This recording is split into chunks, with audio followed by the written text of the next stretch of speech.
പുറപ്പാട് പുസ്തകം ദൈവത്തിന് സ്തോത്രം 3-ാം അധ്യായത്തിലാണ് മോശ ആദ്യമായി ദൈവസാന്നിധ്യം അനുഭവിക്കുക. പുറപ്പാട് പുസ്തകം 3-ാം അധ്യായത്തിൽ അതിൻ്റെ 1-2 വാക്യങ്ങൾ നമുക്കൊന്ന് വായിച്ച് കേൾക്കണം. പുറപ്പാട് മോശ മിദ്യാനിലെ പുരോഹിതനും തൻ്റെ അമ്മായപ്പനുമായ യിത്രോവിൻ്റെ ആടുകളെ മേയിച്ചുകൊണ്ടിരുന്നു. അവൻ ആടുകളെ മരുഭൂമിക്ക് അപ്പുറത്ത് ദൈവത്തിൻ്റെ പർവ്വതമായ ഹോരേബ് വരെ കൊണ്ടുവന്നു. അവിടെ യഹോവയുടെ ദൂതൻ ഒരു മുൾപ്പടർപ്പിന്റെ നടുവിൽ നിന്ന് അഗ്നിജ്വാലയിൽ അവന് പ്രത്യക്ഷനായി. അവൻ നോക്കിയാറെ മുൾപ്പടർപ്പ് തീ പിടിച്ച് കത്തുന്നതും മുൾപ്പടർപ്പ് വെന്തു പോകാതിരിക്കുന്നതും കണ്ടു. നിങ്ങൾ എന്നെ ശ്രദ്ധിക്കണം, എല്ലാവരും എന്നെ നോക്കണം.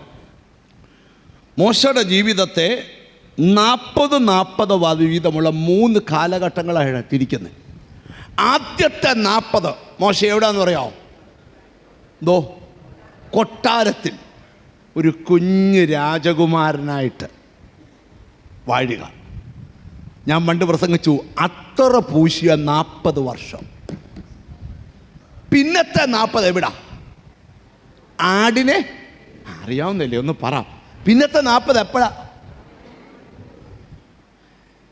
40 കൊല്ലം ആടിനെ തീറ്റിയാൽ മോശ ചിന്തിക്കുന്നത് കാണും, 80 ഇനി ഒന്നും നടക്കുകയില്ല. നിങ്ങൾ ശ്രദ്ധിച്ചു കേൾക്കണം. നീ ഇത്രാമത്തെ വയസ്സിൽ ഇന്ന ലെവലിൽ എത്തണമെന്ന് ദൈവം തീരുമാനിച്ചിട്ടുണ്ട്. ഞാൻ ദൈവത്തിൻ്റെ തീരുമാനമാണ് പറയുന്നത്. എന്നോട് ഹോളി സ്പിരിറ്റ് പറയുക, ഇന്ന് ഈ ദൂത് പറയുമ്പോൾ ചിലരുടെ വയസ്സിനൊരു വിടുതലുണ്ട്. ഒരാമയും വരുന്നില്ല.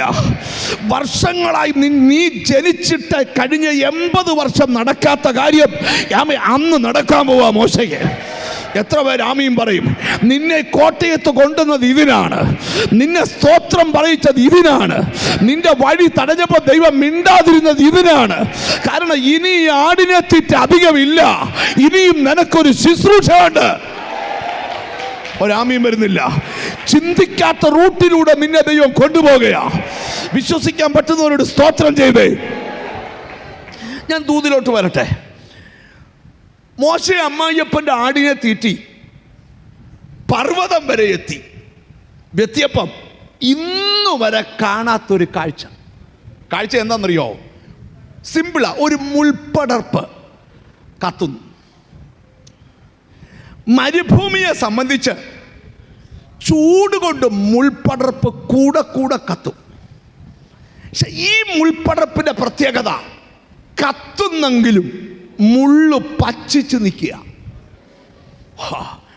തൻ്റെ യാത്രയിൽ ഇതുവരെ കാണാത്ത കാഴ്ച എന്തെന്നറിയാൻ മോശ അടുത്ത് ചെന്നപ്പോൾ മനസ്സിലായി, ഇത് സാധാരണ തീയല്ല, ഈ തീയുടെ പുറകിൽ ഒരാളുണ്ട്. ഞാനൊരു ദൂത് പറയാം, നിങ്ങൾ ശ്രദ്ധിക്കണം. ആരും കാണാത്ത കാഴ്ച നീ കാണാൻ തുടങ്ങുമ്പോൾ, ആരും കേൾക്കാത്ത ശബ്ദം നീ കേൾക്കാൻ പോവുക. ആരും കേൾക്കാത്ത ശബ്ദം നീ കേട്ടാൽ ആരും പോകാത്ത റൂട്ടിൽ കൂടെ നീ പോകാൻ പോവുക.